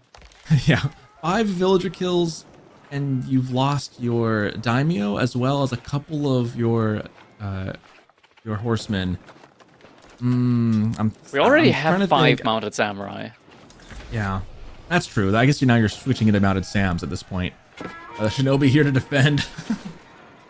That's another value that we haven't talked about with the Shinobi, is that they make for a good defensive unit as well in an emergency. They just provide a little bit extra time to get your units back in position. Shinobi, yet again, slowing down the units, giving ample of opportunity for the mounted samurai to take some good trades, but now it's a little bit too many of these Limitani. Upgrades also coming in behind this. So there we go. Upgrades on the gem throwers and now Limitani as well. LucifroN, he's been having great success so far with these raids. He needs to keep this up though, and eventually needs to transition into another kind of unit, because just mass Limitani, once that painted shield upgrade comes in, they're going to be able to start somewhat keeping up with the knights. Yeah, the problem is though, his economy, I don't think he's done enough damage to wham. 5 vil kills is great. I'm thinking like, one, the cisterns are really buffing the eco, but moreover, the fact that you lost your Yatai the way you did before it got off that first initial trade to the Matsuri, I just feel like, or maybe it was the second one, but even still, like, losing out on that value does slow you down. I don't know that LucifroN's done enough. He needs to really ramp it up here to really put wham behind. Because right now, as it feels mostly even right now. Now I have an Iko Monk coming out there from LucifroN. Starts to take some of the relics. Wham already out with a monk as well, though. Second one in queue now as well. Villagers getting pulled just before LucifroN's hitting that wood line. Javelin throw's not too scary, though. Cataphract now as well, able to put up a nice front line there. Yeah, it's actually a lot of mounted samurai going down. And now the follow-up with the other units from the other side. Oh, the pinch. Excellent. Oh, LucifroN's able to get out, though. That could have been much worse. And another raid! Oh. Make that 3 more villagers down. And another raid! Okay, no villagers down. This guy, samurai fall. He's, LucifroN's known for this, right? He is an aggressive raiding player. This is his MO. This is his calling card. We're seeing it on display. But give credit to Wham as well. He was quick on the draw to keep stuff alive. Only down 7 villagers after all that is actually very impressive. But LucifroN showed us why he is known for it. Yeah, this guy looks like he kills villagers in his spare time. Wait, can we check out LucifroN's Psycho Brewery? Are there only 4 of the fields? Shouldn't there be 5? There's only 4. 1, 2, 3, 4. Oh, the market's blocking it! Oh, that feels bad. Is it? It might be. It doesn't look like it should, but... There's only 4 instead of 5. And I think he has perfectly positioned his buildings to block. Well, the good news for him is that he is getting the bonus from Matsuri there on that, so it's making up for it a little bit. Interesting, though. Yeah, this is a famed Spanish base layout. I mean, we know it from the HRE whenever LucifroN and Vortex pick HRE. They've got some interesting ideas for how a base should look like. Kind of reminds me of like what Big said, or someone at King of the Rockies was saying, like, we just don't think about the numbers. Sometimes they just don't think about the base that much, and they just place it, and as long as it's mostly there, you're good, right? Close works in this game, I guess. There's more important things to focus on. For example, killing villagers with raids, and there it is. Shinobi coming out, slow comes in, and that is going to be 2 cataphracts that are trying to charge for their life. And actually, the charge saves one of them. Still a good pickup either way from this one there.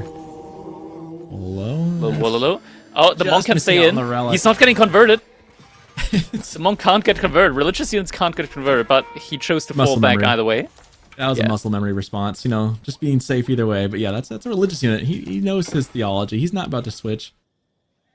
Cataphract does finally go down. We're now up to 4 camel riders. There's a scary number of mounted samurai on the field, but the camels do help. So take those those mounted samurai and cut that by about a fifth. It's effectively what's happening here. Oh my god, Shinobi, the slow allows him to disengage from the fight.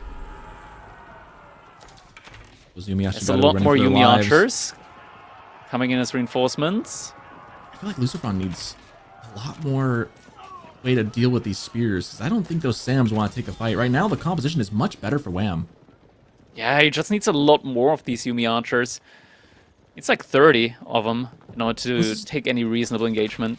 This is why I really like the choice to go for the javelins, is because it just makes it way harder to deal with those spears. I mean, the longbows would have been difficult too, but now you've got something to counter the horsemen. And at this point in the game, I really feel like this composition is very, very good for Wham. He does now, LucifroN does have a lot of mounted samurai, but he doesn't really want to take an engagement head on with this massive Whams. Yeah, the camel riders also just a significant debuff coming in. Yeah. Wham also continues adding in more of them.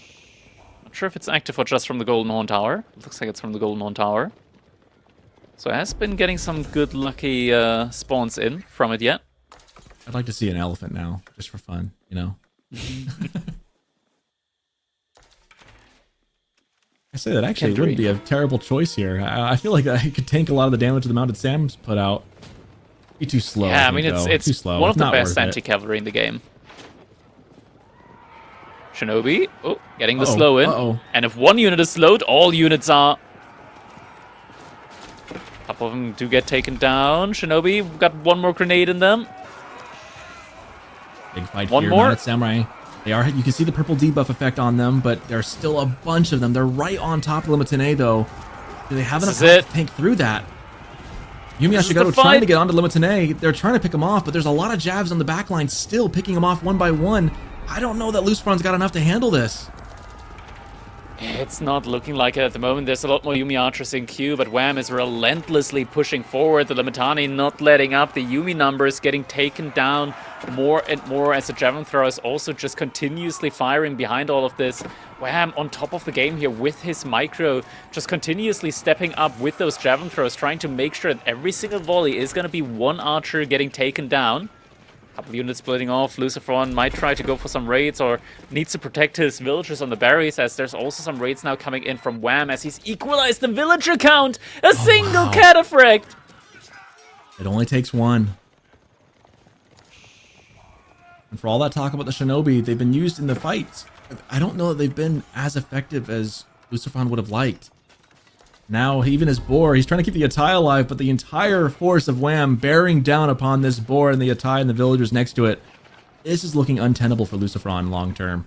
Yeah, 5 more villagers going down potentially here now from that outpost. Villagers actually making it out alive somehow. We're getting Shinobi spawning in yet again. And they're just building a house. You don't want to be building a house while you're under fire.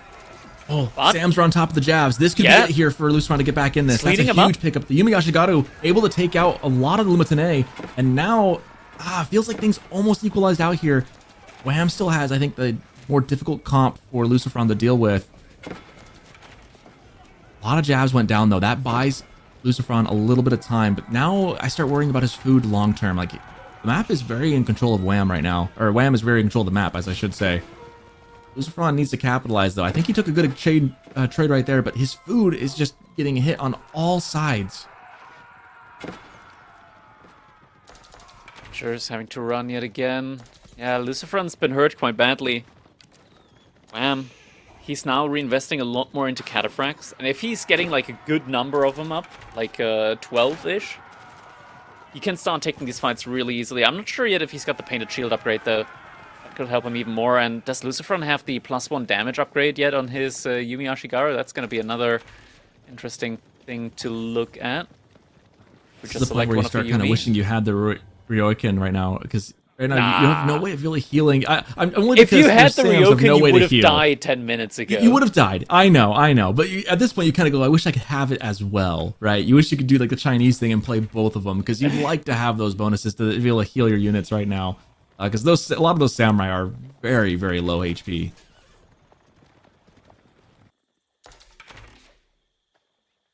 Yeah, but he's got like a bunch right there, but 3 of those are fairly even effective units right now. Like, they're going to take one hit and fall over. Meanwhile, Wham is pretty much sitting on full cisterns. I think he's at level 5 cisterns right now. He's just cruising with his eco behind this. I mean, look at the food count. Over 1,000 for Wham and not even touching 900 for LucifroN.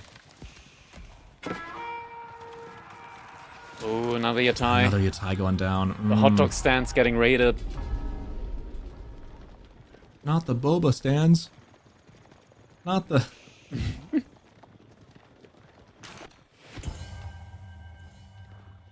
And the raids are continuing. Wham now up on 14 cataphracts. Can we select one of them? Does he have the painted shield upgrade yet? Please tell me he's got the painted shield upgrade. He does not have the painted shield upgrade. And we're only just now also getting in the additional attack damage upgrade for the Yumi archers for LucifroN, so at least he's on top of that. Getting that upgrade in. Still more raids going on. There's a second TC now for LucifroN. Oh, but the villagers are getting raided. That's a sad brewery with only 4 fields active, and the villagers really are... They're just ignoring the knight that is hitting them profusely. Yumi Ashigaru looking to do some damage in the back, but the wood line's cleared right now. Wham's already moved him out.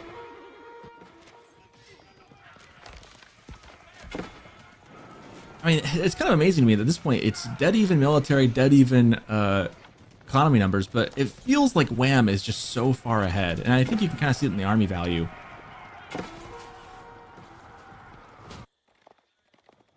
Ashigaru have nowhere to go. They cannot stand and fight against that mass. Just way too many cataphracts. When you got 16 cataphracts on the field with more than coming, there's not much you can do.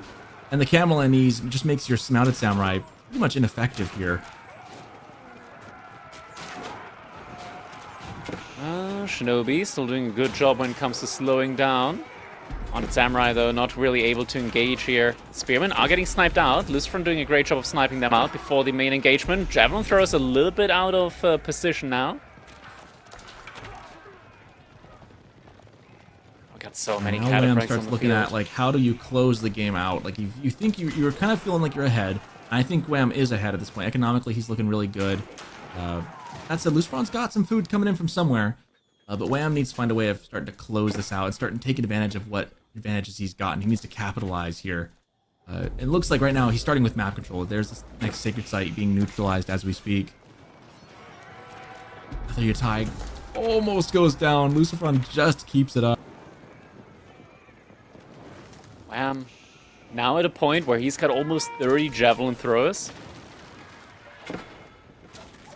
And the Yatai... Okay, Yatai actually just got sniped down there by the javelin throws. Feels bad. And Mounted Samurai getting sniped as well. They don't discriminate. It doesn't feel like LucifroN has a good answer militarily for this. You got a good massive Yumi Ashigaru, but they get countered by the Javs. You've got your Mounted Samurai, but there's an equal number of... not Keshik, goodness. Cataphracts on the other side, and now we see Jav though is just easily getting on top of the Yumi. Debuff has been spread. Mounted Samurai, they're trying their best. But it feels like their best might not be enough. They're trading even-ish up against the cataphracts for the most part, but the camel on these might be enough to make the difference here. Actually, the javelin throwers are getting completely cleaned up though by just a couple of Mounted Samurai in the backside. But the Mounted Samurai aren't enough against the cataphract. They just don't go down. There's just so much health. I mean, both of those units are just so tanky to begin with, right? Then you count in the camel debuff that's really slowing you down. But then you get the shinobi on the other side trying to slow it down. It's just like two lumbering forces duking it out that just can't quite land the killing blow. Unfortunately, I think it comes down to the range mass, and the Jav thrower is doing a better job than the Yumi Ashigaru here. Oh, villagers getting found out on the gold. This was LucifroN's lifeline when it comes to being able to continuously mass these Mounted Samurai. And now they've got no way left to run. The second TC has kind of paid off for itself at this point in time.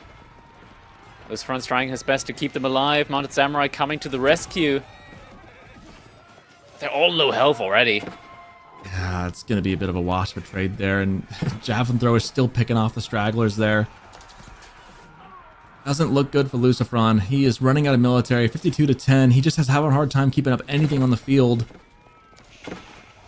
Feels like Wham might have closed this game down. I think his eco is just so far superior. He's done so much damage. Even though both sides have done a lot of raids, I think the cisterns are really, really carrying Wham far and away better than the Atai. Because the Matsuri just isn't, there's not enough farms around it for it to really be effective as a resource that generates you extra. Meanwhile, for Wham, he's got all those cisterns buffing up his eco all across the board. Now switching into Spearman. But Wham at this point, he's going for the dive. He knows his position. He just cleaned up the entire military force. Frags just now being put up. And without enough income, there's just no way for LucifroN to come back in this one now. Wham. He's going to stay inside of the base. No way he's getting cleaned up. A couple of raiding mounted samurai, but it's not enough. GG comes in. Wham. Able to win the set 3-1 here against LucifroN. Yeah, pretty clean game right there. It just kind of came down to Wham was able to defend really well at first, take the punches, and then the counter punches that he gave back really just decimated LucifroN's economy.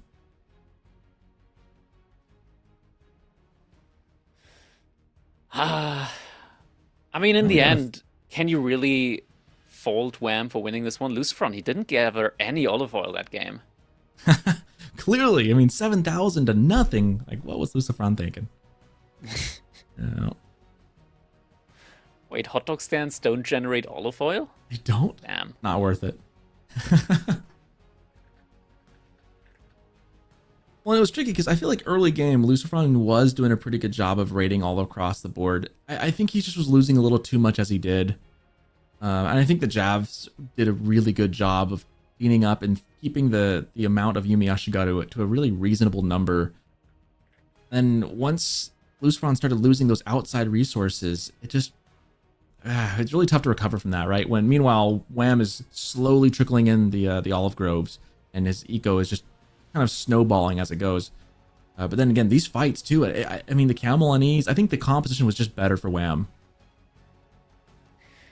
Yeah, it's just also like being able to have like a 1-1-1 army composition with Limitani, javelin throwers, like a frontline, backline, and anti-cavalry in there as well. It's just such a more simple approach to being able to take these fights, right? And you always have something to counter out the other units, not just trade evenly with them. Like Cataphracts against Mounted Samurai, you could say that trades out evenly, but adding in the Limitani as well, that just adds an additional layer there that LucifroN had to deal with in that one.